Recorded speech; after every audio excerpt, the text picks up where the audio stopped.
só fica nesse vídeo se você quer passar de primeira na prova teórica do Detran. Se você quer ser aprovado, se você quer gabaritar a tua prova teórica do Detran, então fica comigo até o final desse vídeo, que eu vou te passar as questões que estão sendo mais cobradas, todo o conteúdo que foi trabalhado durante essa semana. Vou te dar muitas dicas, muitos macetes para você garantir a sua aprovação, para você passar de primeira, para você, quem sabe, até gabaritar a sua prova teórica. Mas claro, antes de eu começar esse vídeo, já vou pedir para você se inscrever aqui no canal. É muito importante que você se inscreva, que você ative o sininho, que você deixe o joinha, que você deixe teu comentário, comenta aqui de qual cidade, de qual estado vocês estão vendo esse vídeo. Claro, se você já passou, já deixe teu comentário aqui também. E não esquece de compartilhar esse vídeo, esse canal com todos que você sabe que também estão passando pela prova teórica do Detran. E bora lá comigo para mais um super resumão de todo o conteúdo que foi trabalhado durante essa semana para garantir a tua aprovação no exame teórico do Detran. São considerados crimes de trânsito previstos no capítulo 19 do CTB. Cuidem, porque nessa questão ele não está perguntando sobre infrações, e sim sobre crimes de trânsito, que são aquelas situações que colocam a vida das outras pessoas em risco. Na letra A, transitar na contramão da direção e transitar em velocidade superior à máxima permitida em mais de 50%. São infrações. Inclusive, transitar a mais de 50%, ele gera suspensão direta, mas não é considerado um crime de trânsito. Na letra B, dirigir alcoolizado, sim, é um crime de trânsito, porém, transitar a mais de 50% é uma infração que gera suspensão, mas não é crime. Na letra C, dirigir sem possuir habilitação, gerando perigo de dano, e dirigir veículo automotor com a capacidade psicomotora alterada em razão da influência de álcool. Então, aqui nós temos duas situações que são considerados crimes de trânsito: dirigir sem possuir habilitação, sem ter passado por um processo de habilitação, e também dirigir alcoolizado. E na letra D, dirigir alcoolizado mas transitar na contramão é apenas infração. Então, letra C é a nossa resposta correta. Considere a placa de sinalização abaixo. Aqui nós temos uma placa vermelha. Todas as placas que têm a orla vermelha são placas de regulamentação, as quais ditam regras, restrições e obrigações. Elas dão ordem, elas têm que ser cumpridas. E uma vez que houver o desrespeito, isso vai gerar multa, vai gerar a infração. E ele quer saber, o condutor deve saber o que significa. Bom, se tem duas setinhas, uma para a direita e uma seguindo reto, primeira dica é que ela está dando duas informações. Na letra A, nós temos siga em frente ou à direita. É exatamente o que ela significa, ou seguir em frente ou à direita. Na letra B, via lateral não é, também não é confluência na letra C, e muito menos junções sucessivas na letra D. Ela é apenas siga em frente ou à direita, letra A.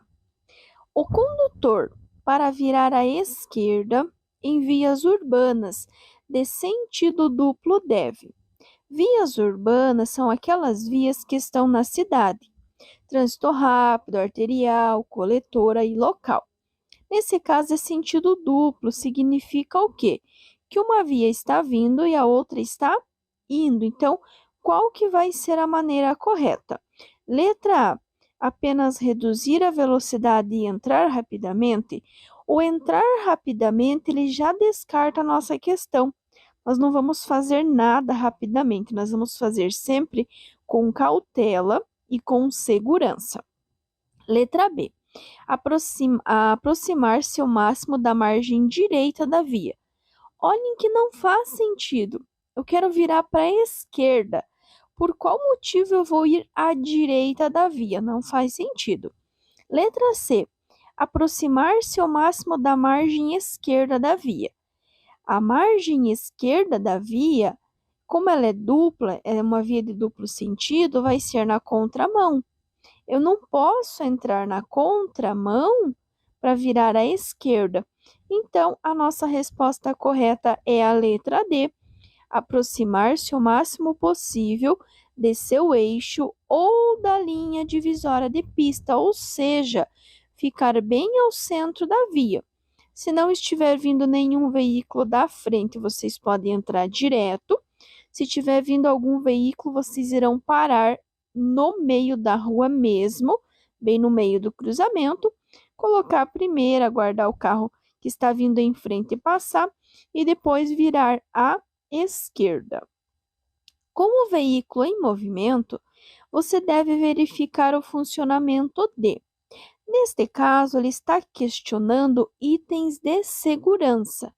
E quais que são esses itens que durante a nossa direção nós podemos verificar o funcionamento? De que maneira?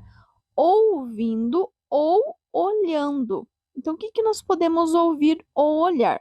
Letra A porta do bagageiro. Primeiro, que não é um item de segurança. E segundo, que com o veículo em movimento, olhar lá a porta do bagageiro, a porta do porta-mala, não tem como. Letra B. Direção, freios, velocímetro e suspensão, sim, com certeza. Eu vou ver se a direção não está puxando para os lados, se não está fazendo nenhum barulho, se o freio não está fazendo barulho, ou se não está tendo um cursor maior, um tempo maior para frear quando eu uso o pedal, se o velocímetro está funcionando corretamente e se a minha suspensão não está fazendo algum barulho, principalmente quando eu faço uma conversão ou eu passo uma lombada. Então, a letra B é a nossa resposta correta. Na letra C, o rádio ou toca-fitas não vai ser, e na letra D, o ar-condicionado também não, até porque não são itens de segurança, são itens opcionais no veículo, tá? Então, o item de segurança vai ser na letra B. Não havendo proibição expressa pela sinalização, os ciclistas podem circular. Olha a dica. Tudo que tem roda, roda na rua. Então, as bicicletas, elas irão circular, irão transitar na rua, junto com os veículos, sempre no mesmo sentido e sempre com prioridade. Lembrando que a palavra prioridade vem de quem vem primeiro, ok? Então, na letra A, ele fala em ruas de uma forma geral, cedendo a vez aos veículos. Não é cedendo, é muito pelo contrário, é com prioridade. Na letra B, calçadas. Calçadas só quando devidamente sinalizado, tá? Nos demais casos, é na rua sim. Em rodovias sem acostamento é proibido, né? Rodovias no geral é proibido, salvo onde houver acostamento ou faixa de rolamento próprias. Então, ficamos com a letra D. Em ruas, de uma forma geral, com prioridade sobre os veículos motorizados. Sempre na rua, sempre pelo bordo, sempre no mesmo sentido e sempre com prioridade.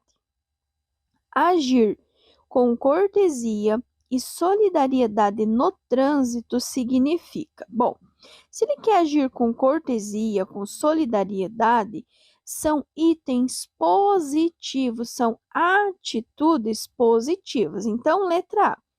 Dar passagem a outros condutores, ainda que o sinal esteja aberto para você, isso não é ser cortês, tá, pessoal? Aí você está passando além de uma sinalização de trânsito. Isso pode gerar, inclusive, um acidente. Então, não é. Letra B, fazer novos amigos. Isso é bom, mas não é ser cortês e solidário no trânsito. Letra C, sair do veículo e ajudar pedestres a atravessarem a rua. Também não tem como, até seria uma cortesia, né? Um ato de solidariedade, mas imagine a situação. Você abandonar o teu carro na via para descer, para ajudar a pessoa a atravessar a rua. Não tem como. a não ser que você seja um pedestre ajudando outro pedestre. Então, ficamos com a letra D de dado. Respeitar os direitos dos outros usuários das vias, ser tolerante com eventuais ações indevidas. Então, a letra D é a nossa resposta correta. Respeitar os direitos dos outros usuários da via e ser tolerante com eventuais ações indevidas. Lembre-se que no trânsito todos nós temos os mesmos direitos, os mesmos deveres e todos nós, em algum momento, poderemos errar e precisamos ser tolerantes e cordiais, tanto com os nossos erros quanto com os erros dos demais.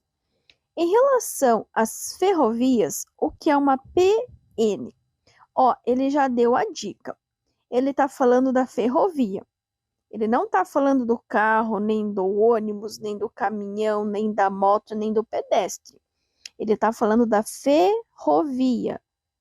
Em relação à ferrovia, uma PN, P de pato e N de navio. O que significa? Ponto neutro. Pessoal, ponto neutro ou ponto morto, isso é um item que tem nos carros, não nos trens, até onde eu saiba, muito menos nas ferrovias. Letra B.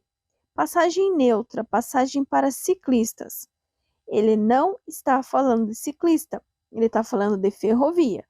Letra C, nenhuma das alternativas não é, então letra D. Passagem em nível, cruzamento entre a linha férrea e uma via. Letra D é a nossa resposta correta. Em um cruzamento férreo, de quem é a preferência? Pessoal, preferência, diferente de prioridade, é quando nós decidimos, quando nós preferimos quem vai primeiro. Por exemplo, no trânsito, o pedestre, o ciclista, ele tem a prioridade. Por quê? Porque ele vem primeiro. Num cruzamento férreo, aí é uma opção, é uma escolha, é o ato de preferir. Nós vamos preferir que vá primeiro quem? Quem tiver a maior dificuldade ou levar o maior tempo para parar. Quem que vai ser? O pedestre? O trem? O motociclista? Ou o veículo?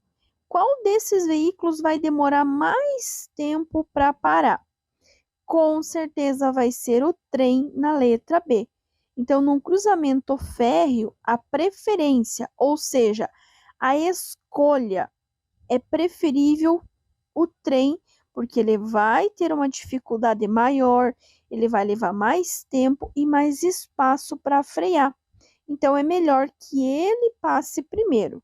Aí depois, né, seguindo as demais normas e regras, os demais, mas a preferência vai ser do trem. Reforçando que prioridade é quem vem primeiro e preferência é uma escolha, é o ato de preferir. E aqui justamente eu coloquei a questão questionando vocês qual a distância mínima que o trem leva para parar. Então a questão diz assim: para uma composição, trem e vagões parar totalmente após o acionamento dos freios, qual a distância mínima que ele irá percorrer, pessoal? Quando falar de distância de trem, já vão para a alternativa que tiver o maior espaço, a maior quantidade de espaço possível. O trem, ele é grande, ele é pesado. Ele não vai parar com 1 metro, nem com 2 metros, nem com 3 a 5 metros. Nenhum carro não para com essa distância. E sim, entre 200 e 300 metros sem carga ou com carga. Então, se cair perguntando a distância mínima para parar um trem, uma composição trem mais vagões, entre 200 e 300 metros sem carga ou com carga. Na dúvida, escolham a que tiver a maior para dirigir um veículo não articulado, utilizado no transporte de passageiros com lotação superior a 8 lugares, excluído do motorista, o condutor deverá estar habilitado na categoria.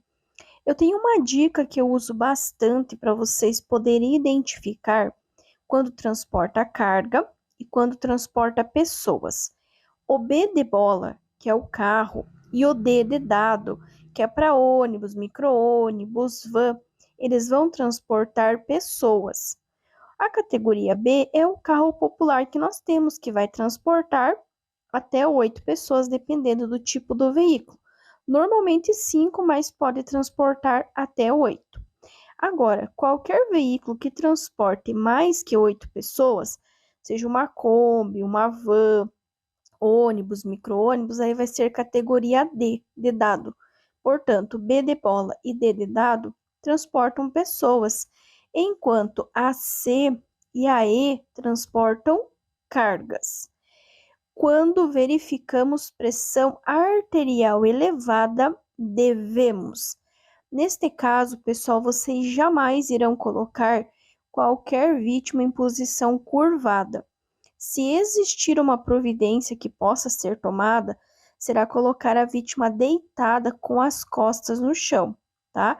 E claro, né, tentar acalmar a vítima.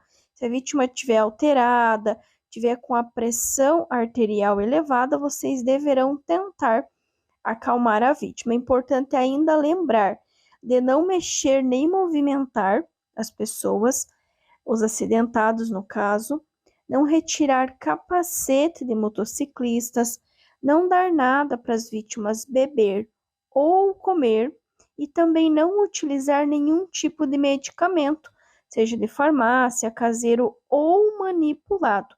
Também não tentar retirar nenhum objeto que esteja encravado no corpo da vítima e não entrar em contato com o sangue das vítimas, caso tenha. Ao conduzir a bicicleta pelo bordo da pista de rolamento, o ciclista deve. Essa regra vale tanto para o ciclista quanto para o pedestre, que é manter-se em fila única. Tanto o pedestre quanto o ciclista devem manter-se em fila única, reforçando as regrinhas dos ciclistas. Então, as bicicletas, os ciclistas, eles irão transitar na rua junto com os veículos motorizados na mesma direção pelo bordo da pista de rolamento e sempre com prioridade sobre os veículos motorizados. Quando falarmos em calçadas e passeios, só quando devidamente sinalizado, e quando falarmos em rodovias, aí vai ser proibido, salvo onde houver acostamento ou faixa de rolamento próprios. A segunda questão, ele vai falar da manutenção preventiva, que faz parte da direção segura. Sendo assim, se as lanternas de posição de um automóvel estiverem queimadas, ao trafegar durante o período noturno, o que vai acontecer? Ele poderá comprometer o reconhecimento da presença ou da aproximação do veículo pelos demais usuários da via. Então, a luz de posição, que quando você vira a chave e acende as 4 lanternas, ela serve para posicionar o veículo e se elas estiverem queimadas, poderá comprometer o reconhecimento da presença ou aproximação do veículo pelos demais usuários das vias. A poluição atmosférica provocada pelos veículos automotores tem sido motivo de grande preocupação, não somente para o poder público, mas também para a população como um todo. Sobre os combustíveis utilizados pela frota brasileira de veículos, afirma-se: quem estiver com caderno e caneta, anotem aí a nossa escalinha de gases. Em primeiríssimo lugar, e o mais poluente de todos, nós temos o diesel. Em segundo lugar, nós temos a gasolina, independente se ela é comum ou aditivada. Em terceiro, nós temos o álcool.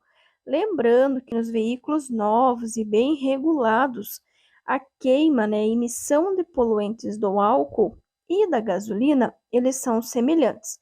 Lembrando ainda que o metanol adicionado ao álcool, ele vai aumentar o teor de poluição.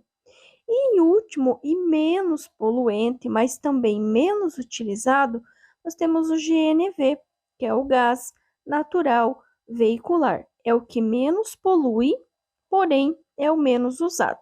E aqui ele dá para nós 3 números romanos. O 1 e o 3 estão corretos, que é o que nós vamos ler primeiro. A substituição da gasolina e do diesel pelo gás natural nas frotas de táxis e ônibus urbanos pode ser considerada uma medida eficiente para diminuir a poluição. Sim, com certeza, pois o GNV, o gás natural veicular, é o que menos polui o meio ambiente. E a 3, que nos veículos novos e bem regulados, a emissão de poluentes pela gasolina e pelo álcool são semelhantes, sim, também é verdadeiro. A 2 está errada porque ela fala que o diesel é o menos poluente, não é. Ele é o mais poluente de todos. Então, em primeiro lugar, nós temos o diesel, em segundo, a gasolina, tanto comum quanto aditivada. Em terceiro, nós temos o álcool. E em quarto e último, menos poluente, porém menos usado, o GNV, que é o gás natural veicular. Então, para essa questão, estão corretos os números romanos 1 e 3, e o 2 está errado porque o diesel não é o menos poluente. O diesel é o mais poluente de todos. 3 motoristas cometeram nos últimos 12 meses as seguintes infrações. Aqui, ele não está dando a gravidade ou qual infração foi. Ele só está contando que o motorista 1 teve uma infração leve, que é 3 pontos, uma infração média, que é 4 pontos, e uma infração gravíssima, que é 7. E o que vocês precisam fazer? A somatória dessa pontuação. Então, infração leve é 3, média é 4 e gravíssima é 7. Logo, somando 3 com 4 e com 7, nós teremos 14. Motorista 2, a mesma coisa. 2 infrações graves, que é 5 mais 5, 10, e uma média, que é 4. 10 com 4, 14 também. E o motorista 3, 2 infrações médias, 4 mais 4, 8, e 2 leves, 3 mais 3, 6. 8 mais 6 também será 14. Portanto, a pontuação acumulada pelos 3 motoristas, respectivamente, será 14, 14 e 14. Nesse caso, ambos os 3 perderam 14 pontos. Então, reforçando, gravíssimo é 7, grave 5, média 4, leve 3. Gravíssima 7, grave 5, média 4 e leve 3. Indique a placa de advertência, que significa comprimento limitado. Todas as placas amarelas são placas de advertência, que advertem sobre situações potencialmente perigosas, indicando a sua natureza. Notem bem que na própria pergunta ele já nos dá a resposta. Por quê? Comprimento. Como que nós medimos o comprimento? Eu quero medir o comprimento na minha casa lá para ver se cabe um guarda-roupa, para ver se cabe uma cama. Se mede como? Se mede com a trena. É medido em metros. Comprimento vai ser medido em metro. E a única plaquinha que tem 10 metros é a segunda plaquinha, a que está na letra C. Então, comprimento limitado é a plaquinha que está na letra C, que tem a presença do metro. É correto afirmar que o ciclista seguro e defensivo, quando adulto, deve respeitar o Código de Trânsito Brasileiro e, consequentemente, a sinalização das vias, respeitar o Código de Trânsito Brasileiro e, consequentemente, a sinalização das vias. Pessoal, lembrem-se que o ciclista desmontado empurrando a bicicleta, ele equipara-se ao pedestre em direitos e deveres, ou seja, ele é apenas um pedestre que está empurrando uma bicicleta. No Brasil, há que se considerar que o cidadão pode exercer diferentes papéis no contexto social. Ora atua como pedestre, ora como motorista ou motociclista. Para o Código de Trânsito brasileiro, o cidadão é.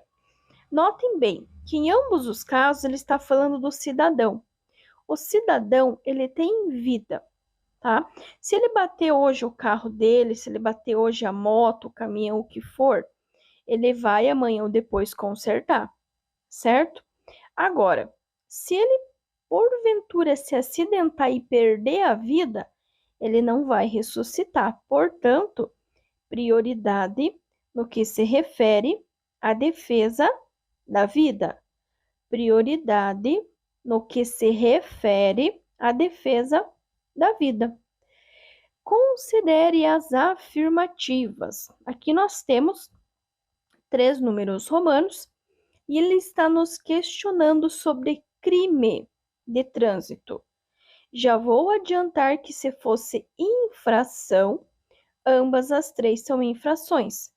Porém, ele quer crime de trânsito. O 1 fala que afastar-se o condutor do veículo do local do acidente para fugir à responsabilidade penal ou civil que lhe possa ser atribuída. Isso é um crime de trânsito? Sim, com certeza. Afastar-se do local do acidente é sim crime de trânsito. 2.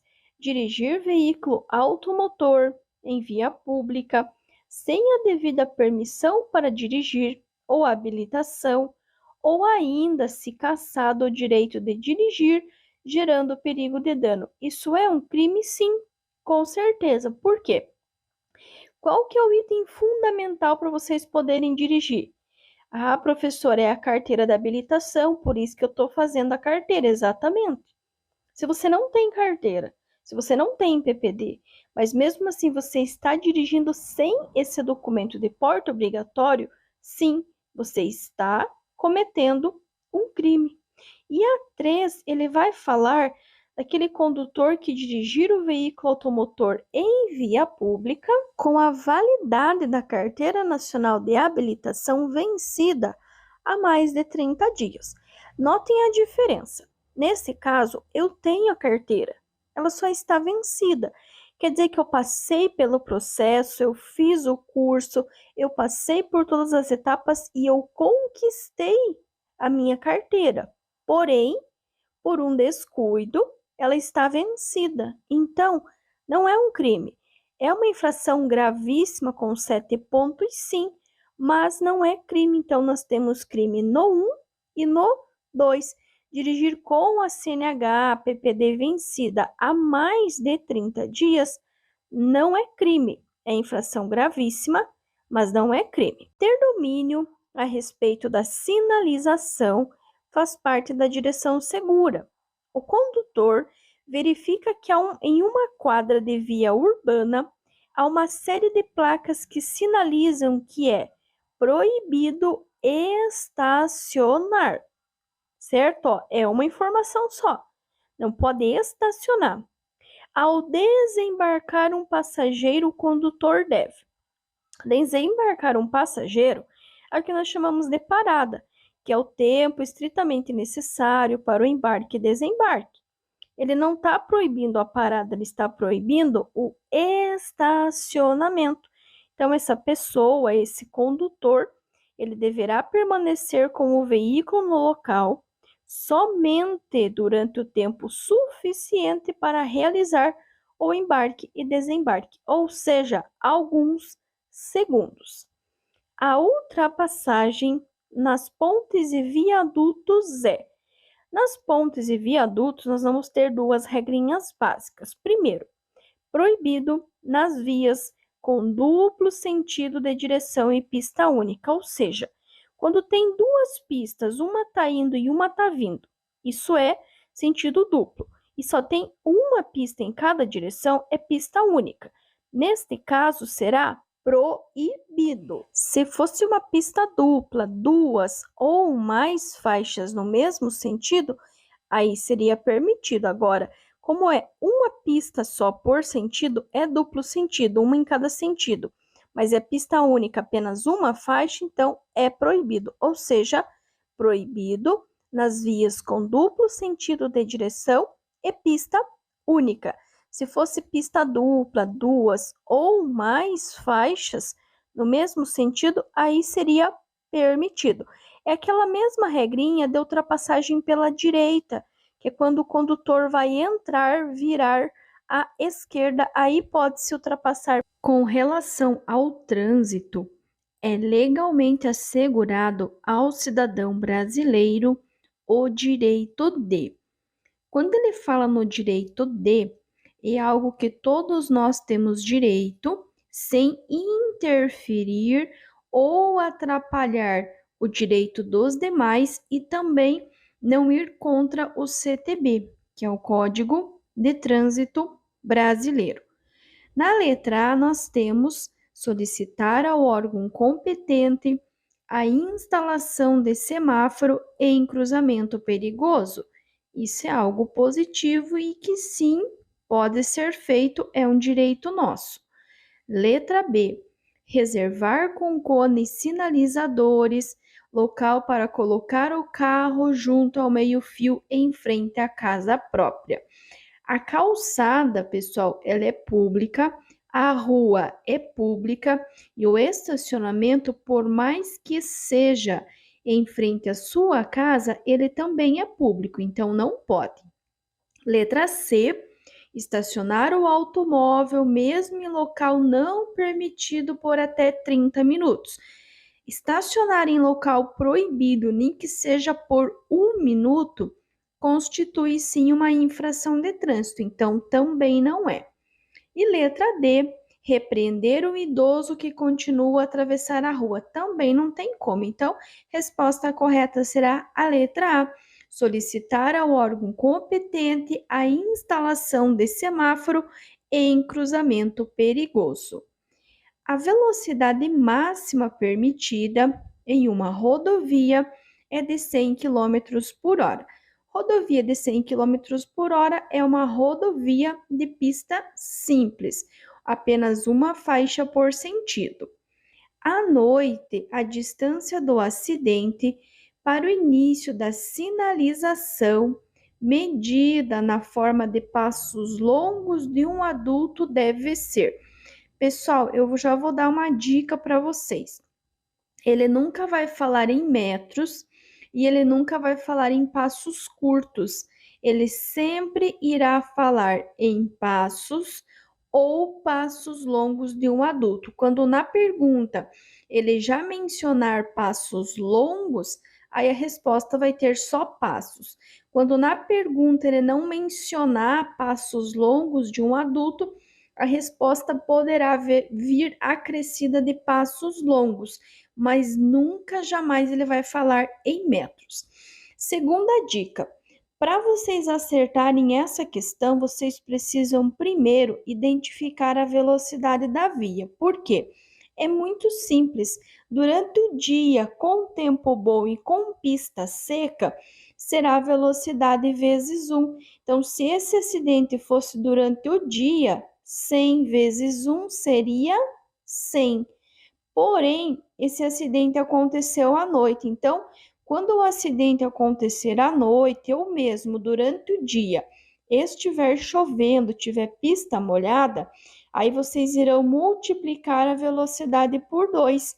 100 vezes 2 é igual a 200. Logo, a nossa resposta correta será a letra B, 200 passos. Então, durante o dia, com tempo bom, com pista seca, velocidade vezes 1.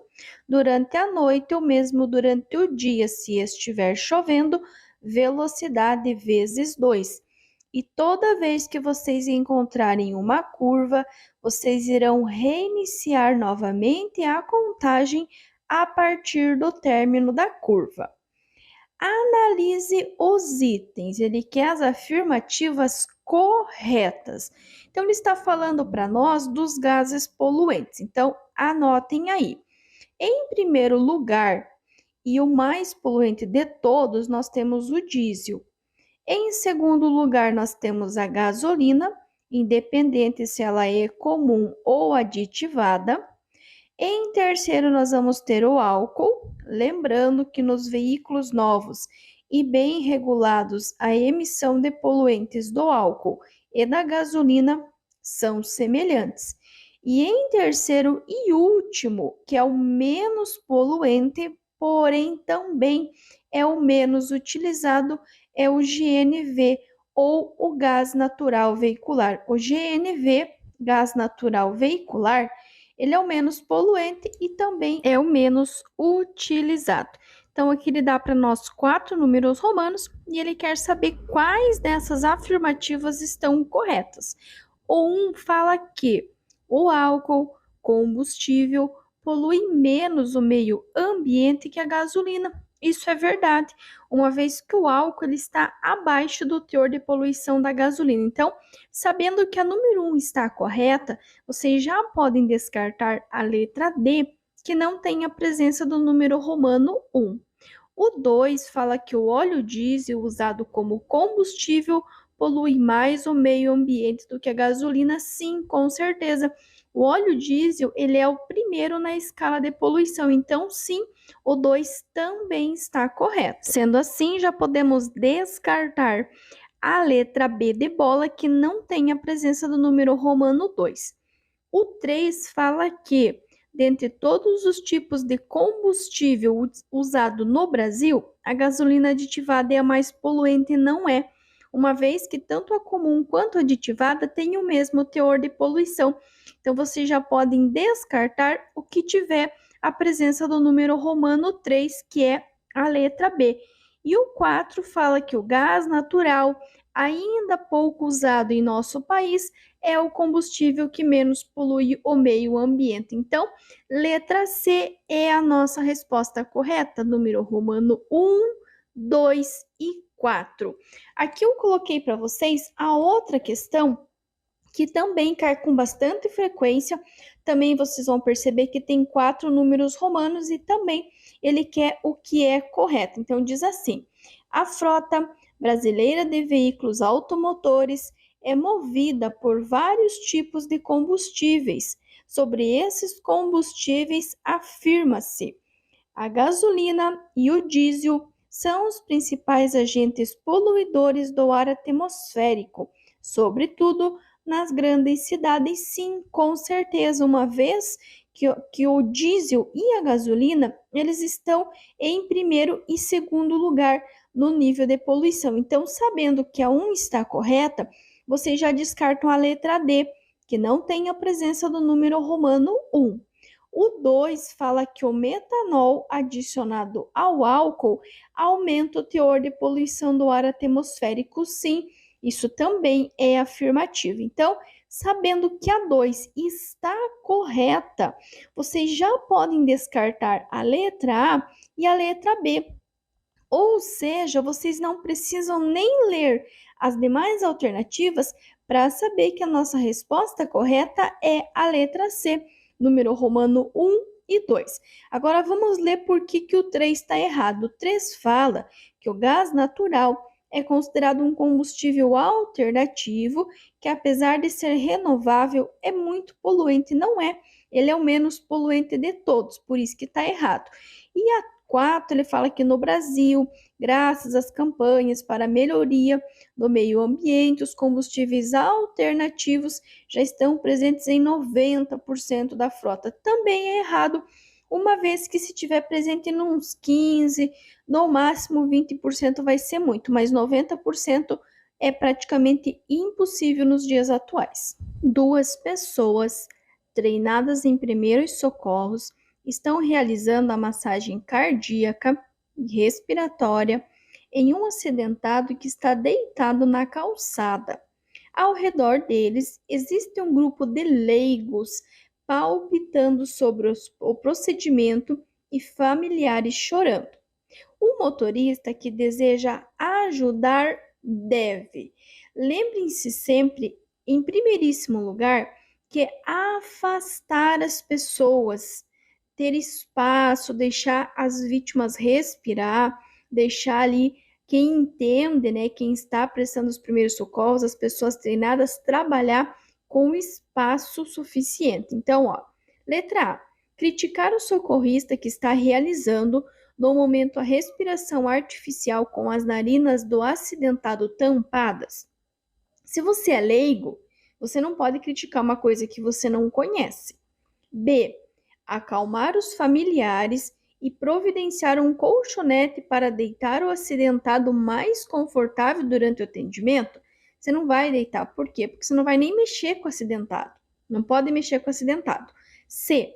Evitar correntes de ar solicitando as pessoas para rodearem os socorristas e o acidentado não é muito pelo contrário. Vocês vão deixar mais espaço, um espaço mais arejado para que tanto as pessoas que estão fazendo atendimento quanto as pessoas que estão sendo atendidas, ela tenham ali um espaço, tenha uma circulação de ar. Então, a resposta correta será a letra D. Verificar se alguém chamou o resgate e afastar os curiosos. Letra D. Verificar se alguém chamou o resgate e afastar os curiosos. A manutenção preventiva faz parte da direção segura. Sendo assim, os amortecedores e molas em mau estado podem acarretar, entre outros. Pessoal, essa questão aqui, ela é uma questão assim bem pesada. Por quê? Se as molas do teu carro, se os amortecedores do teu carro estiverem em mau estado, isso pode gerar inclusive o capotamento do teu veículo. Então isso é algo muito sério que vocês precisam ficar atentos. A letra A, ele fala do travamento do sistema de arrefecimento. Arrefecimento tem a ver com o radiador, não tem a ver com as rodas. Letra B, o aumento do ruído externo do veículo não interferindo na segurança vai aumentar o ruído sim, só que vai interferir na segurança também. Letra C, o desconforto aos ocupantes do veículo em função da vibração produzida, sendo que essas peças não interferem na segurança. Pessoal, vai causar desconforto sim em função da vibração, só que essas peças elas interferem diretamente na segurança. Portanto, resposta correta, letra D, que eu já tinha contado para vocês, que é o capotamento do veículo em curvas. Então, amortecedores e molas em mau estado podem acarretar sim o capotamento do veículo em curvas. A direção defensiva utiliza um conjunto de conceitos que visa melhorar o modo como os motoristas dirigem. Então, a direção defensiva. Quando ele questiona o termo direção defensiva, lembrem-se que direção defensiva é uma direção preventiva. São ações, são atitudes para prevenir, para antecipar situações de risco no trânsito, a fim de preveni-las ou até de evitá-las. Então, a letra A, ensina ao motorista como ter atenção somente no seu veículo? Não. Você precisa ficar atento no teu veículo, nos demais veículos, nos pedestres, nos ciclistas, em tudo que está ao seu redor. Letra B. Ensina o motorista como ter atenção somente com os outros veículos? Também não. A atenção no trânsito tem que ser 360. Tudo que acontece à sua frente, lado direito, lado esquerdo e também atrás do seu veículo. Letra C. Propõe ao motorista que sua única preocupação deve ser o modo como os outros dirigem. Pessoal, a preocupação no trânsito ela não é única, tá? Ela é difusa. Ela tem que estar direcionada para vários pontos e não apenas para um. Portanto, vai estar correto a letra D. Contribui para que os motoristas tentem reconhecer com antecedência as situações de perigo. Então, direção defensiva contribui para que os motoristas tentem reconhecer com antecedência as situações de perigo. a fim de amenizar ou, quem sabe, até de evitar situações piores. Ao trafegar em trecho de rodovia com neblina intensa, o condutor deve. Pessoal, vão ter duas situações que ele vai mencionar, que é neblina e neblina intensa.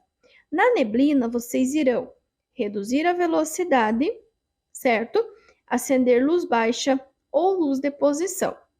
Agora, se essa neblina for muito intensa, praticamente impedindo a visão, você não vai prosseguir, você vai parar, certo? Então, não é acender o farol alto na letra A, nem seguir bem de perto o veículo da frente na letra B, nem trafegar em velocidade reduzida pelo acostamento.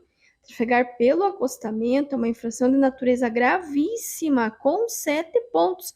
E numa neblina intensa, isso poderá, com certeza, resultar num acidente. Então, vocês vão parar. Parar aonde? Estacionar em um local seguro, como um posto de gasolina, caso a visibilidade esteja muito prejudicada. Se a neblina for muito intensa, estacionar em um local seguro, como um posto de gasolina, caso a visibilidade esteja muito prejudicada. E se for apenas neblina, sem ser intensa, vocês irão reduzir a velocidade, acionar luz baixa ou luz de posição. Se for só neblina, reduz velocidade, luz baixa ou luz. Nos casos em que houver retenção do veículo e não for possível sanar a falha no local da infração, o veículo poderá ser retirado por condutor regularmente habilitado mediante o recolhimento do certificado de licenciamento anual do veículo, porque é esse documento necessário para que o veículo possa circular. Então, se caso houver, né, a necessidade de reter, não tiver como reter, aliás, esse veículo, então ele vai ser recolhido o licenciamento anual do veículo, que é o CRLV. Segundo o Código de Trânsito Brasileiro, a identificação externa de um veículo é feita por meio. Bom, se nós pegarmos 10 carros de uma mesma marca, de uma mesma montadora, de uma mesma marca, de um mesmo ano, de uma mesma cor, e colocarmos todos eles em um pátio, como é que nós vamos identificar qual veículo é qual? Através das placas. Só tem um detalhe, cuidem, porque tem que ter a placa dianteira e traseira com caracteres iguais ao do registro do veículo. Então, a identificação externa, por fora, externa é por fora, vai ser identificado. Quando precisa fazer uma multa, uma autuação, vai ser feito por meio do quê? Da identificação externa, que é a placa. Placa dianteira e traseira com caracteres iguais ao do registro do veículo. Atenção! Ele pode perguntar para vocês qual veículo não precisa da placa dianteira. Quais são esses veículos? São as motos. As motocicletas não precisam aqui no Brasil de placa dianteira, somente a placa traseira que é fixado ali na estrutura da moto. Verificar se o espaço é suficiente, sinalizar com antecedência e retornar à faixa anterior. Notem bem, eu olhei, eu vi que tinha espaço, eu sinalizei, eu saí da minha faixa, eu fui para a pista contrária e depois eu retornei para a minha faixa. Que procedimento eu acabei de fazer? Uma ultrapassagem segura. Então, verificar se o espaço é suficiente, sinalizar com antecedência e retornar à faixa anterior. São procedimentos para executar uma ultrapassagem segura. Pode-se dizer que o sistema de iluminação de um veículo deve ter. A iluminação é o que vai servir para você identificar esse veículo na via e para que esse veículo possa, né, também se locomover quando não tiver luz natural. Então, essas luzes, essa iluminação serão faróis à frente, luz de freio e lanternas traseiras. Nessas lanternas traseiras, ele já está incluindo a luz de ré. Então, os faróis à frente, pode ser tanto luz alta quanto luz baixa, mas o farol em si é o mesmo. A luz de freio, para avisar quem está atrás que vocês têm a intenção, né, de parar, de reduzir a velocidade. E as lanternas traseiras, tanto para a luz de posição, quanto também para a luz de ré. Então, faróis à frente, luz de freio e lanterna traseira. Ó, pessoal, detalhe, atenção. A luz de freio sempre vai ser na cor vermelha.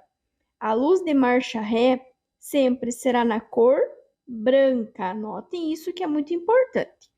Das alternativas abaixo, quais estão relacionadas com as condições adversas de via? Para eu responder essa pergunta corretamente, eu preciso saber o que é via. Afinal, o que é via? É todo e qualquer espaço por onde transitam, por onde circulam pessoas, veículos ou animais. Ou seja, é o espaço físico, é o chão, certo? Condição adversa vão ser todos os defeitos. Quais que podem ser esses defeitos? Tipo de pavimento e acostamento. Poderia ser também acostamento inexistente, curvas perigosas, aclives ou declives, larguras de pista, desvios. Desvio é uma questão que cai bastante, então desvio é uma condição adversa de via, sim, entre muitos outros. O material particulado. Qual que é esse material particulado? A fumaça, poeira e fuligem. Lembre daquela fumaçona preta que alguns veículos emitem. Aquilo é um material particulado, ok? Proveniente, sobretudo, dos veículos movidos a diesel, que é o mais poluente de todos. Causa inúmeros problemas físicos aos seres humanos e também nos seres humanos ele pode agravar quadros alérgicos de asma. É importante lembrar disso. Mas além dos danos aos seres humanos, ele também causa danos à estrutura e fachada de edifícios, contribuindo para a deterioração do patrimônio histórico e cultural de muitas cidades. Coloquei aqui para vocês verem as duas questões. Então, a primeira, de cima, né, que eu já tinha comentado, que ele pode agravar quadros alérgicos de asma. E a questão que nós acabamos de ver, que a lei, né, dos danos físicos aos seres humanos, ou seja, além de agravar quadros alérgicos de asma, ele vai causar danos à estrutura e fachadas de edifícios, contribuindo para a deterioração do patrimônio histórico e cultural de muitas cidades. Um condutor, a obtenção da CNH. Prestem bem atenção. Esse condutor não tem carteira. Se ele está obtendo a CNH, é durante o exame. A pontuação durante o exame é diferente da pontuação da PPD. Então, durante o exame de direção veicular para a categoria B, qual que é a categoria B? É para carro. A é para moto, B é para carro. E quase sempre na primeira habilitação é comum os alunos fazerem A e B, ou seja, para dirigir moto e para dirigir carro. Comete uma falta grave, com a perda de 3 pontos. Nessas condições, ele será aprovado, pessoal. Cuide, porque eu sei que vocês já estavam pensando que ele ia ser reprovado. Não, não é. Vão existir 3 faltas, aliás, 4. Vão existir as faltas eliminatórias, vai ter a falta grave, que é 3 pontos, a falta média, que é 2 pontos, e a falta leve, que é 1 ponto. Isso durante o exame prático, tanto do carro quanto da moto. O aluno, durante esse exame, ele pode sim perder até 3 pontos, que ele vai ser aprovado, desde que não cometa nenhuma outra falta de qualquer natureza. Então, pode sim perder até 3 pontos. Atenção, não confundam com o primeiro ano da PPD, que aí sim ele vai falar das infrações, que não pode nem grave, nem gravíssima, nem ser reincidente e infração média nos últimos 12 meses. Quero aproveitar esse vídeo e mandar um abraço bem especial para a prof. Raquel, lá da cidade de Telêmaco Borba, pessoa querida, amada do meu coração, que inclusive ela me deu uma dica de vídeo, que é fazer explicando justamente para vocês a diferença da pontuação do exame e das infrações. Então, aguardem que logo, logo eu farei para vocês. Prof. Raquel, querida, um abraço para você e para todos os seus alunos aí do CFC da cidade de Telêmaco Borba. A segunda questão diz o seguinte: um condutor deve saber que os veículos que se deslocam sobre trilhos têm preferência de passagem sobre os demais. Neste caso, ele já afirmou que o trem ou os veículos que se deslocam sobre trilhos, eles têm a preferência de passagem, porém, respeitando as normas de circulação. Lembrando que o preferir, que a preferência é uma escolha, é o ato de preferir primeiro ir o trem e depois os demais veículos. O trânsito de veículos sobre os passeios é permitido. Sim, pessoal, é permitido sobre o passeio, é permitido sobre a calçada. Nossa, prof. Lu tá falando bobagem. Não tô. Quer ver? Como é que você faz para tirar ou para guardar teu carro na garagem? Por onde que você passa? Ai, prof, eu passo pela calçada. Joia. Quando você vai no posto abastecer, quando você vai no supermercado, quando você vai no shopping, você não precisa passar com o teu carro sobre a calçada? Precisa. Então isso quer dizer que sim, é permitido, mas não é permitido trafegar, circular pelo passeio ou pela calçada. Esse uso vai ser apenas para entrada e saída dos imóveis, tanto nas calçadas quanto nos passeios é permitido, mas apenas para entrada e saída dos imóveis. São equipamentos obrigatórios dos veículos: cinto de segurança de 3 pontos, que é o mais eficaz, e encosto de cabeça. Outro também que vale a pena vocês lembrar é aquela pala interna. Sabe aquela pala que fica em cima ali para auxiliar quando tem sol, quando tem o fenômeno do ofuscamento? Então também é obrigatório. Cinto de segurança, encosto de cabeça e a pala interna. Pelo menos pro condutor, pro passageiro vai ser opcional, mas pro condutor vai ser obrigatório. Então, cinto de segurança de 3 pontos, encosto de cabeça e, se perguntar, a pala interna. Em caso de fratura fechada, o socorrista deve. Bom, fratura vão ter 2 tipos. Ou ela vai ser aberta, que é quando o osso rompe a pele, tem presença de sangue, então tem hemorragia externa, ou ela vai ser fechada, que é quando o osso está todo tortinho, está todo quebradinho, mas não tem sangue. Não tem sangue, é uma fratura fechada. O que o socorrista deve fazer? Imobilizar o membro fraturado com talas. Pessoal, por favor, não vai tentar colocar osso no lugar, em hipótese alguma, tá? Isso vai piorar a situação. Você vai apenas imobilizar o membro fraturado com tala, do jeitinho que ele tiver, você imobiliza. Não tenta, eu vou colocar no lugar, eu vou arrumar para imobilizar, não vai. Você vai imobilizar o membro fraturado com talas, mas exatamente como ele estiver. Você não vai mexer, não vai arrumar, nem vai tentar colocar no lugar. E se porventura tiver fratura aberta, quando o osso rompe a pele, quando tem presença de sangue, quando tem hemorragia externa, vocês não podem entrar em contato com o sangue das vítimas para evitar doenças infecto com os passageiros no banco de trás ao descer do veículo. Lembrando que os passageiros do banco de trás, primeiro que eles não têm espelho para verificar a movimentação, e segundo, que existe a possibilidade também desse veículo ter apenas duas portas. Então, qual que vai ser o lado correto para ele desembarcar? A. Devem sair sempre pelo lado da calçada. B. Podem sair por qualquer um dos dois lados. C. Devem usar a porta mais próxima do seu assento. Ou D. Devem sair sempre pelo lado esquerdo. Ó a dica que eu dou para vocês.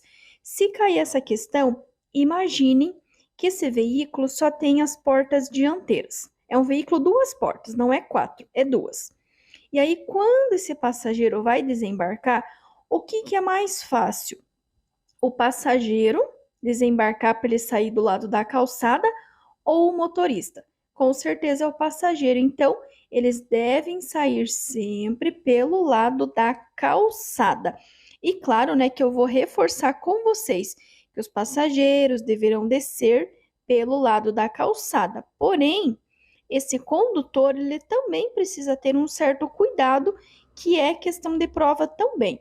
Antes de abrir a porta de seu veículo para desembarcar, o condutor do veículo motorizado ele deverá abrir a porta depois de se certificar de que isso não constitui perigo para os outros usuários da via. Então, os passageiros do banco de trás vão sair pelo lado da calçada e o motorista deverá abrir a porta depois de se certificar de que isso não constitui perigo para os outros usuários da via. A embreagem, composta basicamente de um disco e um platô, tem como função principal. Quando a gente fala em embreagem, lembrem-se do pedal da embreagem. Imaginem que o pedal da embreagem seja um interruptor. Para que vocês têm um interruptor na casa de vocês? Ah, professora Lu, para ligar e desligar a luz. Exatamente isso. É essa a função da embreagem. Sabe o pedalzinho mesmo da embreagem? Quando vocês pisam e soltam, vocês não estão nada mais do que ligando e desligando a força motriz do motor da parte restante da transmissão. Para quê? Para que você consiga trocar de marcha.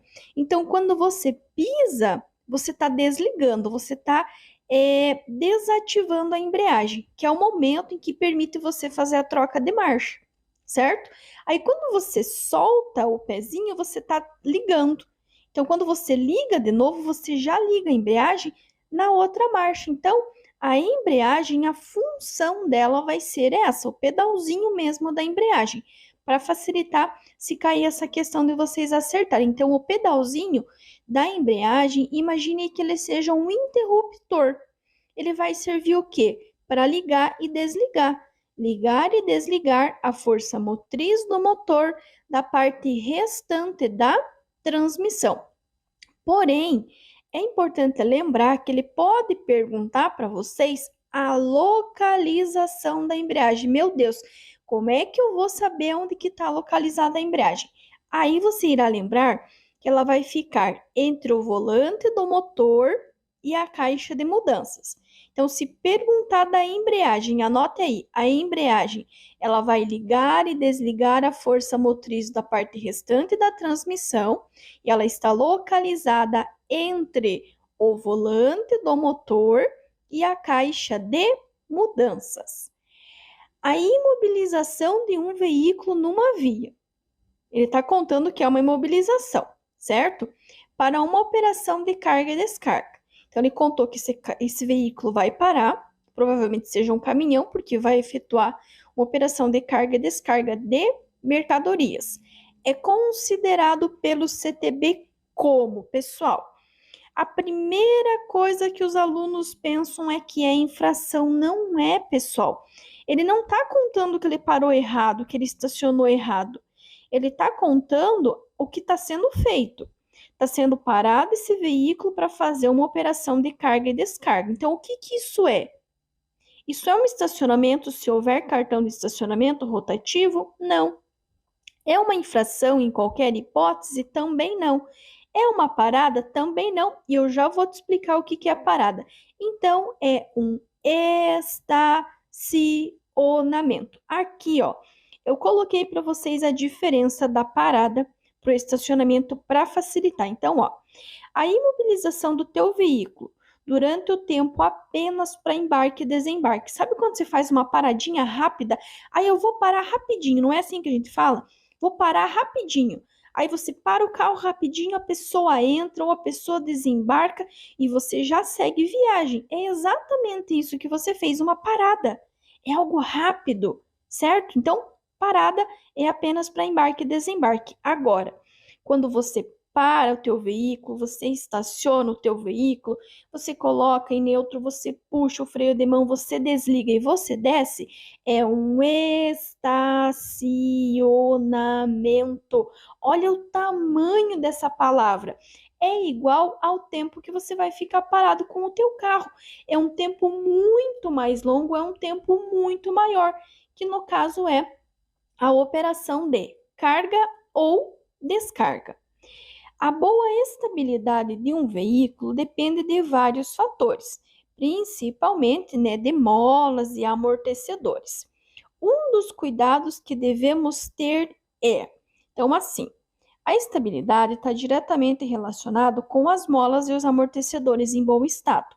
E se esses não estiverem, podem inclusive ocasionar o capotamento do teu veículo nas curvas. Ok? Ok. Só que parem para pensar comigo o seguinte: qual é o contato do teu carro com o asfalto? Ai, Profilo, é claro que é pelos pneus, né? Exatamente aí. Exatamente esse é o ponto. O contato do teu carro com a pista é através dos pneus. Então você precisa ter o cuidado com os pneus. Então, qual que vai ser esse cuidado? Na letra A, ele fala em manter devidamente calibrados os pneus. Positivo. Na letra B, fazer rodízio dos pneus dianteiros somente. Não é dos dianteiros, é dos quatro pneus. Passar produto para limpar também não é, e usar pneu step também não. Então, letra A, manter devidamente calibrados. E ó, não esqueçam, quando vocês forem calibrar, vocês têm que calibrar os quatro que estão rodando, mais o pneu reserva, para se porventura você furar um pneu, você ter o teu pneu devidamente calibrado. E falando também de pneu, essa questão aqui ele diz o seguinte: a manutenção preventiva faz parte da direção segura. Sendo assim, em relação aos pneus, o condutor deve saber que, então aqui ele está falando do pneu, exclusivamente do pneu. Letra A. Quando o veículo está sem carga, deve-se usar pneus com calibragem acima. Pessoal, esqueçam, não é acima e não é abaixo, é o recomendado, é o padrãozinho, ok? B. Os pneus devem ser substituídos quando os seus sulcos estiverem com menos de 1,65, com certeza. Por quê? Se ele está abaixo de 1,6 milímetros, significa que esse pneu ele está careca. E numa pista molhada, isso com certeza pode resultar num acidente se você precisar fazer aí uma frenagem um pouquinho mais brusca. Cuidem, porque na letra D ele até fala em 1,6, mas ele fala acima e ele fala em centímetros. Então, é 1,6 milímetros, de profundidades. Como diz a minha querida professora Raquel, lembra lá das balinhas de chocolate do M&M? Então, lembre que o chocolatinho lá, o M&M, 1,6 mm é a medida aí do teu pneu. Então, abaixo ou com menos de 1,6 mm, ele vai ser considerado sim um pneu careca e vai precisar ser substituído o mais rápido possível. A outra coisa, é muito comum os alunos ficarem na dúvida: poxa, professora, mas como é que eu vou medir isso? Como é que eu vou saber?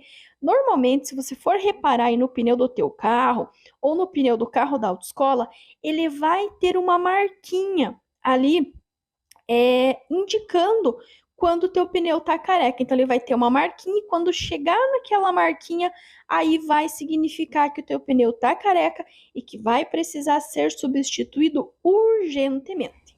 Essa nossa próxima questão assusta muitos alunos. Por quê? Ele está falando dois sinais de apito, né, que o agente de trânsito poderá utilizar. Então, ele dá duas colunas na esquerda, um silvo breve, dois silvos breves e um silvo longo. E na direita, ele dá a definição.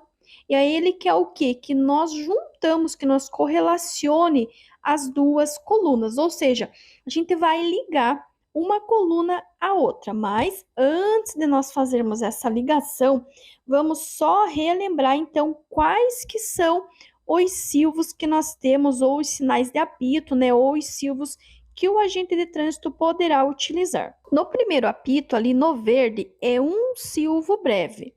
Um silvo breve significa siga. Então, vamos pegar lá em cima, um silvo breve, número romano 1. Aonde que está o siga? Está lá no número 2. Então, o número romano 1, a resposta a ele está no número 2. Já ali no segundo, ele fala em dois silvos breves, que é o que está no apitinho vermelho. Dois silvos breves significa pare. Então, onde que está o pare? Está lá no número 3. Então, dois silvos breves significa pare. E aí, um silvo longo é o que? Diminua a marcha ou diminua a velocidade que está lá no número 1. Então, a ordem correta ficará 2, 3 e 1. Letra B é a nossa resposta correta. Deixar o condutor envolvido em acidente com vítima. Eu até destaquei para vocês ali, ó, tem vítima. Então, ele colocou a vida de alguém em risco. Sempre que colocar a vida de alguém em risco, vocês não vão nem ler as questões. Vocês vão pontuar a que tem maior gravidade. Então, nós vamos ter o que lá? Na letra D e na letra C, nós vamos ter só multa. Ah, tranquilinho, é só multa. Na letra A, nós vamos ter multa 3 vezes.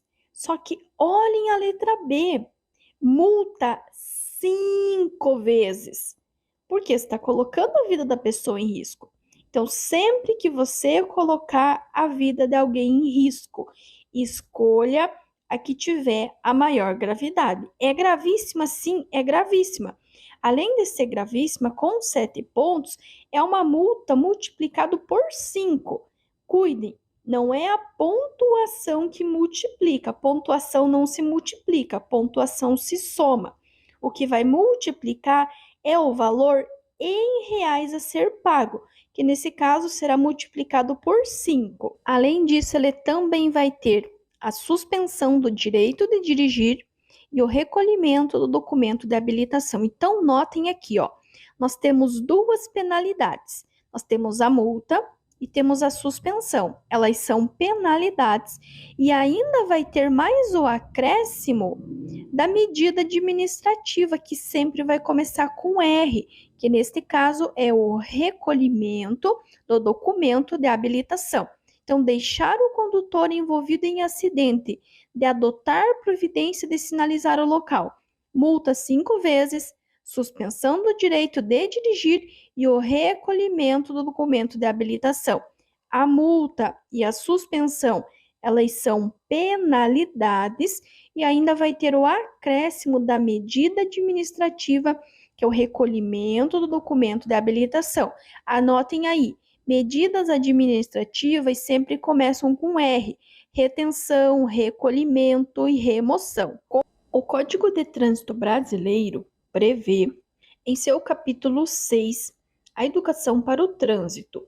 E o Sistema Nacional de Trânsito, que é o SNT, estabelece que a educação para o trânsito, oferecida em todos os níveis de ensino, deve. Pessoal, isso é projeto, tá? Isso é coisa que deveria acontecer, mas a gente sabe que, infelizmente, não acontece toda essa educação no trânsito a que ele se refere. Mas esse ensino, né, ele deve ou ele deveria ter como foco o ser humano e trabalhar para a mudança de comportamentos e atitudes em relação ao trânsito. Por que o comportamento? Porque mais de 90% das causas de acidentes estão relacionados com o nosso comportamento. É o nosso comportamento que causa os acidentes de trânsito. Tanto é que nesse slide aqui, ó, tem duas questões que fala exatamente dessa questão do nosso comportamento no trânsito. Na primeira, ele fala que os fatores que contribuem para um trânsito violento propenso a acidentes são falta de controle emocional do condutor e o mau uso do veículo. E na segunda questão, o enunciado é um pouquinho diferente, mas a resposta é praticamente a mesma. Grande parte dos problemas de relacionamento no trânsito ocorre devido a alguns fatores: falta de controle emocional do indivíduo e o descaso às normas e regulamentos. Então, em ambos os casos, a falta de controle emocional do condutor, do indivíduo, e aí nós vamos ter o mau uso dos veículos e também o descaso às normas e regulamentos. Então, a falta de controle emocional do condutor ou do indivíduo, o mau uso dos veículos e também o descaso às normas e regulamentos. A partir do momento que a gente não respeita o próximo, que a gente não respeita as regras aí, infelizmente, acaba tornando o trânsito mais violento e propenso a acidentes. Ó, mais uma questão aqui que também fala, né, sobre essa parte de convivência no trânsito. Você está em um ponto de ônibus em frente a uma escola no horário de saída das crianças. Você presencia a seguinte situação: inúmeros carros estacionados ao longo do quarteirão. Não há mais lugar para estacionar e os pais que continuam chegando começam a estacionar em fila dupla. Para quem não sabe o que é fila dupla, é quando você estaciona um carro ao lado do outro. Isso é fila dupla. A circulação de veículos começa a se complicar porque agora, nesse trecho da rua, só passa um veículo por vez. Chega um guarda de trânsito que tira do bolso o talão de multas. Uma mãe que está com o veículo na segunda faixa vem correndo falar com o guarda. Considerando os preceitos da cidadania, a atitude mais apropriada da mãe deve ser ou deveria ser. Aí ele quer saber o que ela deveria falar. Então, sei que estou atrapalhando o trânsito e por isso aceito a multa. Já vou retirar o meu carro e procurar uma vaga no outro quarteirão. A gente sabe que, infelizmente, isso no dia a dia nem sempre acontece. É mais fácil acabar batendo de frente do que acabar pedindo desculpas, né, por ter ocasionado ali uma infração e muito menos receber a multa. Todo condutor, além de conhecer a legislação de trânsito, deve preparar-se para conduzir veículos com segurança, conforme preceitos da direção defensiva. Sendo assim, indica imperícia do condutor do veículo. Imperícia nada mais é que a falta de técnica, a falta de habilidade. E a imperícia, ela está entre as três principais causas de acidente, que vai ser a negligência, a imprudência e a imperícia. Portanto, nessa questão, o acidente causado pela falta de habilidade do condutor, que é a imperícia. E no segundo caso, ele vai falar do uso das luzes. Então, ele fala que em caso de neblina, recomenda-se ao condutor do veículo automotor, dentro dos princípios que norteiam a direção defensiva, a acionar. Nesse caso, podem existir duas respostas: as luzes baixas dos faróis ou as luzes de posição.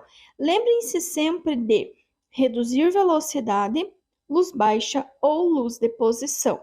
Anotem aí: reduzir velocidade, luz baixa ou luz de posição.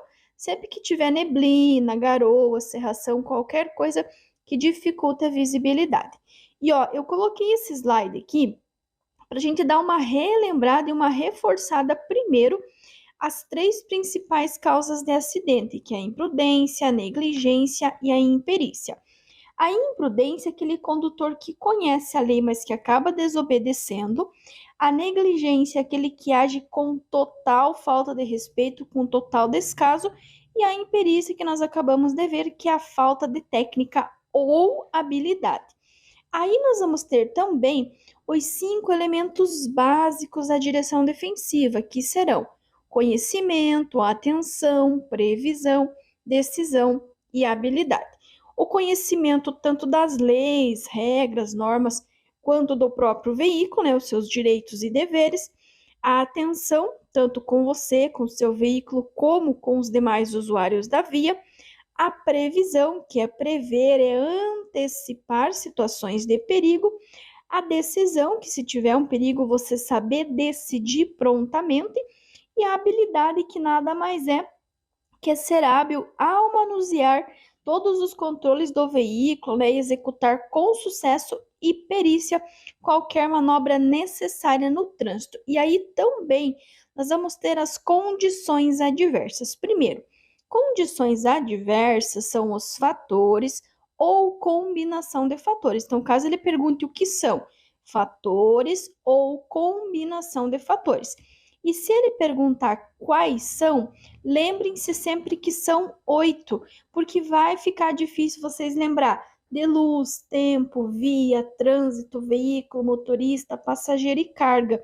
Então é mais fácil vocês lembrar que são 8, aí vocês vão contar a alternativa que tem 8, que vai ser a resposta correta. Lembrando ainda que direção defensiva é uma direção preventiva. Vocês vão ver, pensar e agir. Aqui nós temos outro exemplo de questão que também tem a ver com a questão do comportamento da cidadania no trânsito. Considere a seguinte situação: o veículo sobe a Rua das Rosas e, para aproveitar a mudança do semáforo, acelera para entrar na Rua das Hortênsias, quase atropelando uma mulher e seu filho que tentavam atravessar a rua. Ao perceber uma tentativa de reclamação das quase vítimas, né? Afinal, elas não chegaram a ser vítimas, o motorista acelera gritando palavrões. A situação descrita demonstra principalmente que alguns condutores, infelizmente, agem por impulso, desconsiderando as outras pessoas. Então, voltamos lá naquela questão, né, da falta de controle emocional do indivíduo e também, né, o fato de agir por impulso, desconsiderando os outros e não entendendo que nós temos os mesmos direitos e os mesmos deveres no trânsito. A placa A42B significa: temos uma placa amarela, todas as placas amarelas são placas de advertência, que advertem sobre situações potencialmente perigosas, indicando a sua natureza. Então, aqui o que nós temos? É o fim de pista dupla. Por que não é pista dividida e sim pista dupla? Se fosse pista dividida, as setinhas, elas teriam que estar na mesma direção. Só que notem que a flechinha da esquerda está descendo e a flechinha da direita está subindo. Então, é um sentido duplo. Independente se fosse início ou término, é duplo. Não é pista dividida, e sim fim de pista dupla. Para reduzir os riscos de ofuscamento causado pela luz do sol, o condutor do veículo deve, pessoal, muita atenção nessa questão, porque é uma exceção aonde a resposta correta é: todas as alternativas estão corretas. Aí vai estar utilizar o óculos protetor, utilizar a pala interna do veículo.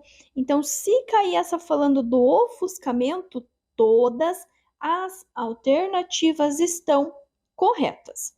O CTB, lembrando que sigla CTB significa Código de Trânsito Brasileiro, que é válido em todo o território nacional, né, em todos os estados, em todas as cidades do Brasil. Ele classifica as infrações de trânsito em administrativas, civis e penais. As infrações penais estão sujeitas às regras do Código Penal e o seu processamento pelo Código de Processamento Penal. Resumindo, pessoal, crime de trânsito, para facilitar. E aí ele quer saber, são exemplos de infrações penais previstas no capítulo 19 do CTB. Ou seja, o que vai ser crime de trânsito? É crime dirigir sem possuir habilitação, gerando perigo de dano, e dirigir veículo automotor com a capacidade psicomotora alterada em razão da influência do álcool. Lembrando ainda que dirigir alcoolizado, além de ser um crime de trânsito, ele vai gerar a suspensão direta do condutor por 12 meses, mesmo que ele não tenha nenhuma outra infração. Paulo convida seus amigos para passarem um fim de semana na praia. Saem no sábado pela manhã, com Paulo na direção do veículo, um amigo no banco da frente e outros dois no banco traseiro. Paulo e o passageiro do banco da frente usam o cinto de segurança, enquanto os dois do banco de trás não colocam o cinto. Essa situação, pessoal, cuidem. Não usar o cinto não é crime, tá? Dirigir alcoolizado, dirigir sem possuir habilitação, não prestar socorro em caso de acidente, sim.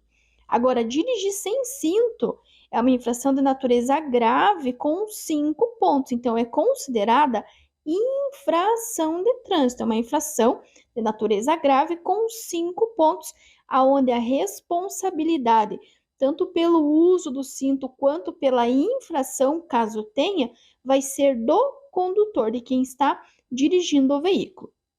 Todo condutor deve possuir conhecimentos básicos de mecânica, a fim de manter o veículo sempre em bom estado e trafegar com segurança, conforme os preceitos da direção defensiva.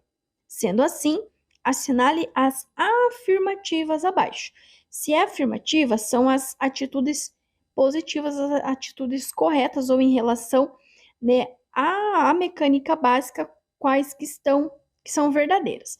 Então, fala que folgas no sistema de direção provocam o desbalanceamento das rodas. Não, as folgas na direção não vão provocar o desbalanceamento das rodas. 2. A finalidade dos amortecedores é garantir a eficiência do sistema de direção? Não. Os amortecedores servem para garantir a estabilidade do teu carro, tanto que molas e amortecedores em mau estado podem ocasionar o capotamento do teu veículo nas curvas. E 3. As principais razões de perda de eficiência do sistema de freio são vazamentos e nível de fluido baixo, bem como discos, pastilhas e lonas gastos. Exatamente, essa é a nossa resposta correta, porque sim, a perda de eficiência do sistema de freio está relacionada com o nível de fluido baixo, bem como disco, pastilha e lonas gastos. A 1, então, está errado, porque o desbalanceamento das rodas vai acontecer quando você acerta um buraco, você pula uma lombada, quando tem um impacto direto na roda.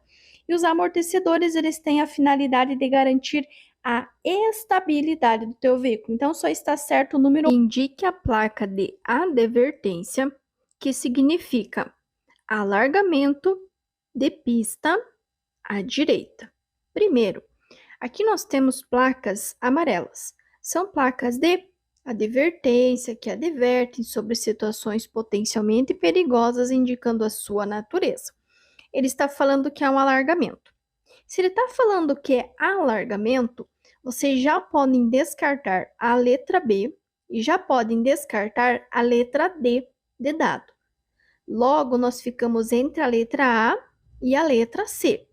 Ambas estão relacionadas com o objetivo, só que tem um detalhe. Ele está pedindo o quê? Alargamento. O que é alargamento? Era algo que era estreito e que ficou maior. Olhem na letra A. Na letra A nós temos um estreitamento. Por quê? Porque a pista ela era larga e do lado esquerdo ela ficou o quê? Mais estreita. Portanto, a nossa resposta correta é a letra C, porque nós temos um alargamento. Então, notem que nós temos um começo de pista normal E depois a pista da direita, ela fica maior. Ou seja, se ela ficou maior, ela teve um alargamento de pista à direita. Então, letra C é uma plaquinha que significa alargamento de pista à direita. Segundo o Código de Trânsito Brasileiro, a identificação externa de um veículo é feito por meio. Pois bem, vamos imaginar o seguinte, ó a dica que eu vou dar para vocês. Quando o guarda quer multar teu carro, quando o guarda quer multar tua moto, não que ele quer, né, mas quando ele precisa multar o teu carro, multar a tua moto, porque você furou um sinal ou porque você passou muito rápido no radar. Como que ele sabe que foi você, que foi o teu carro quem cometeu essa infração? Ai, prof. Lu, é óbvio que é através da placa. Pronto. Se você respondeu que era através da placa, você já acertou essa questão. Placa, certo? Só que cuidem. Ah, professora, mas todas elas falam em placa, sim. Mas para pensar comigo o seguinte: quantas placas tem o teu carro? Tem uma, tem duas, tem três, quantas que tem? Ah, prof. Lu, tem a placa dianteira e tem a placa traseira. Exatamente. Então você pode ser multado tanto indo, né?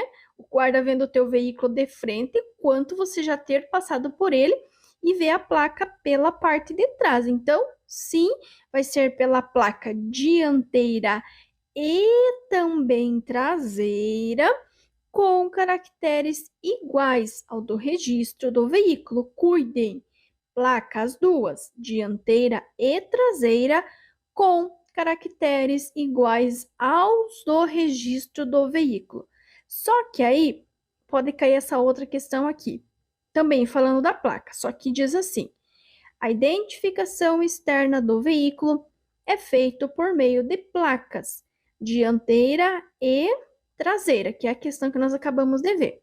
Sendo que a placa traseira é lacrada na estrutura de todos os veículos. Olha a dica que ele já deu. A placa traseira em todos os veículos, seja moto, carro, ônibus, caminhão, o que for, é lacrada a placa traseira na estrutura dos veículos, ok? Ok. Só que aí, olha o detalhe que entra. A placa dianteira tem seu uso dispensado para. Vamos parar para pensar. Quando nós estamos andando na rua, qual o único veículo que a gente olha e não tem placa dianteira? Ai, professor, é claro que são as motos, que são as motocicletas, exatamente. Aqui no Brasil, as motocicletas, elas não precisam de placa dianteira, apenas da placa traseira, que vai ser lacrada na estrutura do veículo. Então, o veículo que não precisa, que tem o seu uso dispensado, a palavra dispensado quer dizer que não precisa, não tem necessidade de usar a placa dianteira. Quais veículos? As motocicletas. Caminhão e ônibus vai ter placa dianteira, vai ter placa traseira. A única que só terá a placa dianteira serão as motocicletas. E aqui eu juntei as duas só para nós relembrarmos então. Primeiro, a identificação externa. Externa do lado de fora é feito por meio das placas dianteira e traseira com caracteres iguais aos do registro do veículo, ok? Cuide, pessoal, porque se a placa não tiver identificação, não puder ser identificada, vai existir a apreensão do veículo, tá? Fiquem atentos. Aliás, vai existir a remoção do veículo, que na verdade vai ser a apreensão, tá? Então, se caso cair uma questão do veículo que não pode ser identificado as placas, vai gerar remoção, sim, porque não tem identificação. É a mesma coisa você sair de casa sem ter os documentos de porte obrigatório. E também, lembrando que a placa dianteira, ela vai ser dispensada, ou seja, não precisa utilizar nas motos, nas motocicletas. Além dos órgãos especializados que se empenham na preservação do meio ambiente, também são responsáveis. Bom, aqui é muito fácil de vocês acertar. Respondam para mim outra pergunta. Quais são Os usuários das vias. Quem que usa a via? Quem que usa o meio ambiente? Ah, professora, os motoristas, os pedestres, os passageiros, exatamente. Todos os que se utilizam do meio ambiente, todos os que utilizam a via, eles são sim responsáveis pela sua preservação. Então, não é somente condutores que transportam cargas perigosas.